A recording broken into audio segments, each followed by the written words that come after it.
अभी आप सुन रहे हैं धर्मेंद्र निर्मलिया को।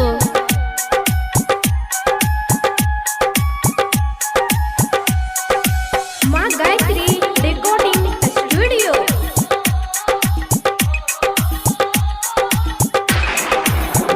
हे के जान कहिया तो हर शादी है तो कहिया माता कोरावा, कहिया तुझे वही ससुरावा गे जान, कहिया तुझे वही ससुरावा गे जान, कहिया तुझे वही ससुरावा गे जान, कहिया तो हर शादी है तो कहिया माता कोरावा, कहिया तुझे वही ससुरावा गे जान। हेरे जान परसों हमर शादी छियै कल मट कोरबा, तरसू हम जेबै ससुरारवा रे जान, तरसू हम जेबै ससुरारवा रे जान, तरसू हम जेबै ससुरारवा रे जान, परसू हमर शादी छियै कल मट कोरबा, तरसू हम जेबै ससुरारवा रे जान।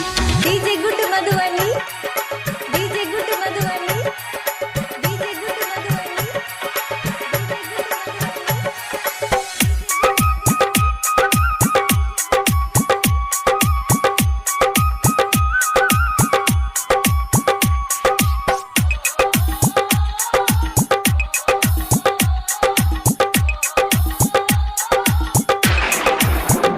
हे के जान कौन रंग सारी रहतो, कौन रंग में हाथी, कौन रंग रहतो से नूरावा गे जान, कौन रंग रहतो से नूरावा गे जान, कौन रंग रहतो से नूरावा गे जान, कौन रंग सारी रहतो, कौन रंग में हाथी, कौन रंग रहतो से नूरावा गे जान। हेरे जान पियर रंग के साड़ी रहतै लाले रंग मेहंदी, लाले रंग रहतै सिंदूर वारे जान, लाले रंग रहतै सिंदूर वारे जान, लाले रंग रहतै सिंदूर वारे जान, पियर रंग के साड़ी हेतै लाले रंग मेहंदी, लाले रंग रहतै सिंदूर वारे जान।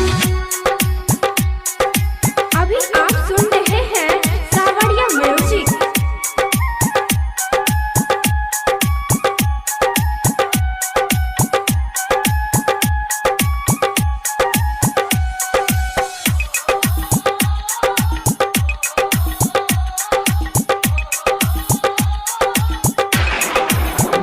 हे के जान कथी के परवा बनतौ, कथी के पोहरावा करतौ के कन्या दानवा गे जान, करतौ के कन्या दानवा गे जान, करतौ के कन्या दानवा गे जान, आ कथी के परवा बनतौ, कथी के पोहरावा के करतौ तोहर कन्या दानवा गे जान। हेरे जान बास के मरवा बनतै पियर रंग ओहरबा, बाबूजी करतै कन्यादानवा रे जान, बाबूजी करतै कन्यादानवा रे जान, बाबूजी करतै कन्यादानवा रे जान, बास के मरवा बनतै पियर रंग ओहरबा, बाबूजी करतै कन्यादानवा रे जान। DJ good Madhubani, DJ good Madhubani. अभी आप सुन रहे हैं धर्मेंद्र निर्मलिया को।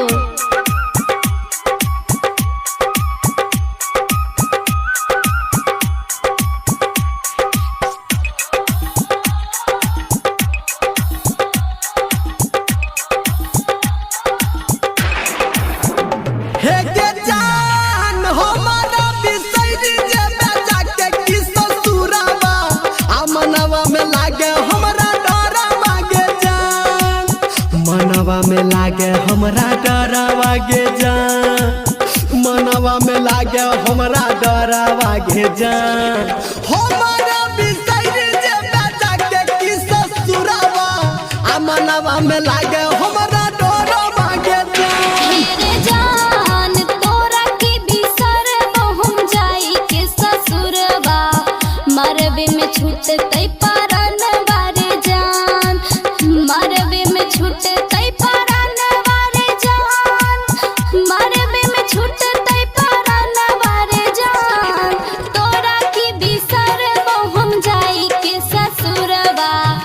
मरबे में छूटे तै परना बारे जान। हे के जान कहिया तोहर शादी है तो कहिया माता कोराबा आ कहिया तुझे बही ससुरा बागे जान आ कहिया तुझे बही ससुरा बागे जान। तरसू हम जय